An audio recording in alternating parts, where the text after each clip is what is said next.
JBNN, we keep you informed. I am Michelle Jones, and in the news, over 1,000 students employed on the TEF Summer Internship Program. More than 1,100 students gained employment under the 2023 Tourism Enhancement Fund TEF Summer Internship Program. Speaking during a media briefing on Thursday at Devon House in St. Andrew, Minister of Tourism Edmund Bartlett said the summer internship program that TEF has been managing has reached a new high in 2023. Some 14,000 young persons registered using the online portal, of which more than 1,100 gained employment in 136 areas across Jamaica. The program took place over 2 cycles, with the first batch of interns working from June to mid-July. The second batch started in late July and will end on August 25. Bartlett informed that this year, the program worked at the Hospitality and Tourism Management Program, which involves more than 300 high school students island-wide. Among the list of employers that participated in the program are all 7 Sandals Hotel properties: AC Hotel by Marriott Kingston, Gulfview Hotel, Altamont Court Hotel, Marriott Courtyard, and the Grand Excelsior Hotel. The SIP is intended to help parents, guardians, and their young charges. Part of the program is to assist young people who are in transition from high schools into tertiary institutions, the minister said. He further informed that each student was paid a weekly stipend based on the category in which they fall. Fifth form students received up to $14,500, sixth form students up to $16,500, while first and second year college students received up to $18,000 and third year students up to $20,500. Participants were also offered the opportunity to complete the American Hotels and the Lodging Educational Institute Customer Service Gold Professional Certification. Meanwhile, TEF Executive Director Dr. Kerry Wallace thanked Corporate Jamaica for their role in the program, noting that without them providing the actual internships for the participants, the program would not have been a success. The TEF Summer Internship Program, established in April 2007, is a significant initiative to provide young people with valuable work experience across various sectors. Under the guidance of the Jamaica Center for Tourism Innovation, the program partners with organizations in all 14 parishes. 2 shot in daylight gun attack in Westmoreland. 2 men were shot and injured after gunmen brazenly drove into one of their yards in Strathbogie, Westmoreland on Friday morning and launched an attack. The men have since been admitted to hospital. According to reports received, both victims were inside the yard at about 9 a.m. when a white Toyota Axle motor car drove in and stopped. Police said 2 men alighted from the vehicle and opened gunfire at the men who ran. They then fled the scene in said motor vehicle towards Smithfield in the parish. The 2 men were subsequently discovered in the yard, suffering from gunshot wounds, and were assisted by residents to the hospital, where they were admitted in stable condition. Upon processing the scene, police found 3.45 and 14 9mm spent casings. No motive has yet been established for the attack, the police said. Retired soldier gunned down, licensed firearm stolen. Members of the Jamaica Defense Force have been plunged into mourning following the fatal shooting of a retired soldier on Friday morning. The deceased has been identified as 59-year-old Clifford Edwards of an Old Harbour Glades, St. Catherine address. Edwards was gunned down at approximately 12:45 a.m. as he entered his home. His licensed firearm, a Smith & Wesson 9mm pistol, was reportedly stolen by his attackers. Investigations into the shooting are ongoing. Indicom probing police killing of businessman. The Independent Commission of Investigations, Indicom, has commenced a probe into a police fatal shooting along Knightsdale Drive, St. Andrew, sometime before 3 p.m. yesterday. The deceased has been identified as Orain Wright, or Thug Fashion, a businessman. A source close to the probe said that the man was reportedly on the police's radar. Investigations are ongoing. Man killed, 7-year-old among 2 injured in St. Ann gun attack. A man was shot and killed, while a 7-year-old is among 2 others wounded in a gun attack in St. Anne's Bay, St. Ann on Wednesday evening. The deceased is 23-year-old Akeem Webb.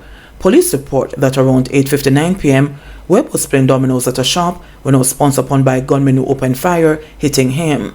The police were summoned, and upon their arrival, Webb, another man, and the 7-year-old were found with gunshot wounds. They were taken to hospital, where Webb was pronounced dead and the others admitted. A probe has been launched into the incident. Gun and ammo found in shopping bag seized during St. James military operation. A silver HS-2000 9mm pistol with a magazine affixed, containing 3 cartridges, was found in a shopping bag and seized during a targeted raid in Marigold Crescent, Norwood, St. James on Tuesday. Reports are that between the hours of 11 a.m. and 2 p.m., a joint military team carried out an operation in the community in search of a man known only as Blacks, who intelligence had suggested was in possession of an illegal gun and ammunition. During the search of the premises along the fence line, a black shopping bag was found. When lawmen unwrapped the shopping bag, the pistol and ammunition were found. No arrest was made in relation to the find. Accused men in June murder case shot and killed in separate incidents. A June murder case was cleared up posthumously on Friday after the 2 men being sought for the killing were shot dead in separate incidents. Nicholas Evil Ruben, 30, and Tony Graham Scudden were said to be the trigger men behind the killing of Dominic Poyser, 20, who was shot dead at home by gunmen on June 16, 2023. All 3 men resided at the same address on Darling Street in Savlamar, Westmoreland, the police said. It was reported that around 2 a.m., Poyser was at home with other relatives when loud explosions were heard coming from his section of the building, followed by the sound of running footsteps. The police were alerted, and upon arrival, they saw Poyser suffering from what appeared to be gunshot wounds to the head. He was assisted to the hospital, where he was pronounced dead on arrival. The scene was processed, and the 3 spent casings were retrieved.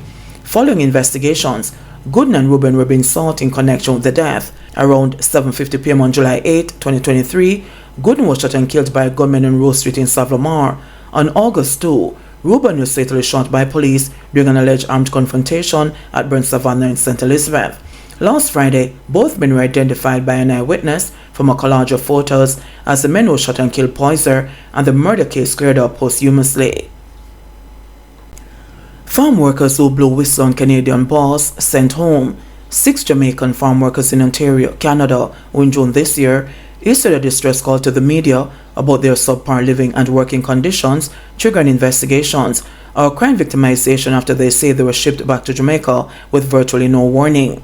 The 6 would stayed off the job for a day in protest after their living quarters were flooded with wastewater, landed in Jamaica on Tuesday, August 7. A representative of the group speaking on Wednesday evening alleged that their abrupt dismissal was payback for their blowing the whistle in June. Videos sent at that time showed overflowing toilets and bathroom facilities and waterlogged flooring in the bunkhouse, which features an open plan layout. In one video, workers recorded a meeting between themselves and their handler, who in a tirade punctuated by expletives, accused them of deliberately pouring grease on the drains on more than one occasion to cause the unsightly flooding. The man, whose voice dominated the audio, interrupted the workers' attempts to deny any such activity, completely unaware that it was being recorded. Following the media highlight by the farm workers, Labour Minister Pernell Charles Jr. ordered an immediate investigation into the living conditions and work environment of the farm workers from the location.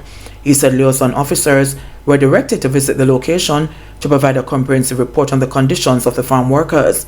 Then in July, the Ministry of Labour and Social Security said it would be identifying additional platforms through which farm workers can blow the whistle freely and voice their issues and complaints without fearing backlash or victimization from their handlers.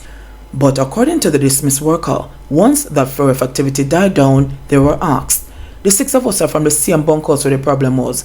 It's when we were at the bush Friday about 10 o'clock we see the man with the paper. Somebody tell me that the boss was told that it's missing off the video. But they didn't say that to us. All them said was, there's no more work, the worker claimed. He said that no more work was simply an excuse as harvesting just started. He said the group earlier that week had caught wind of plans to dismiss workers and had asked supervisors to confirm whether persons were to be sent home, but was told there was no such plan afoot. He said that on Friday when the edict was delivered, they were collectively stunned. I frightened so till I didn't even know what to say. Right now the whole camp shake up. All we demanded was respect. We not come from any slum. The worker, who began working this May and should have ended his stint in October, shared. The worker alleged that their Jamaican counterparts, who are liaison officers and the supervisors, were less than sympathetic and truthful with their countrymen. The liaison officers come the Tuesday before and said they were there for a meeting. We felt something was off and we asked, and them said them come for do a roll call. When we called Friday after the notification, him act surprised. When we say we don't have anybody to stand up for us, people think it's a joke thing that is going to the worker noted. He said if they let us finish the season and don't take us back, we don't understand. But what they did was the height of disrespect, he added. He said the men who were dismissed ahead of a Canadian weekend holiday were not even allowed the courtesy of securing gifts for their families and had to be making queries about their departure. Them tell us so we'll leave this 7, but we had to be asking what time was the flight and what time the vehicle was coming to pick us up from the farm, he shared, noting that the move was so sudden that relatives thought they were being pranked when he asked them to make arrangements to pick him up from the Norman Mall International Airport in Kingston. The workers said their efforts to reach out to Labour Ministry officials here since they returned have been spurned. We're trying to say meet with us. Man willing to travel from Westmoreland to meet with the minister. Even if they're not going to give us a chance to go back, just hear us out. We don't know if anything can come out of this, but at the end of the day, we just want to meet with the minister and the head for the Overseas Employment Unit. Right now, we just wish we could have that meeting. That's all we're asking. The guys are willing to come any day, he said. In October last year, a fact-finding delegation was sent to investigate conditions on farms across Canada, following the release of a letter written by Jamaican workers there and advocacy from injured migrant farm workers. That team, the findings of which were released in April this year, countered the complaints of the workers, stating that the majority of workers were pleased with the program and disputed that the working conditions were akin to slavery. PM again promises to address issues with PATH. Prime Minister Andrew Holness has pledged to examine a number of issues plaguing the Program of Advancement through Health and Education, PATH, on Thursday. A Clarendon resident raised concern that people in need of assistance under the Social Intervention Program are being sidelined. The resident alleged that family members of people who have died are still collecting PATH benefits. Holness, who was on a tour in Clarendon on Thursday, admitted that the program needs improvement. I know we're far down the wicket to review the program, so all of these issues of people who shouldn't be on the list were on the list. All of those issues are going to be addressed. And generally, as I move around, one of the things that is brought to my attention almost universally is that the PATH program needs to be refined, he acknowledged.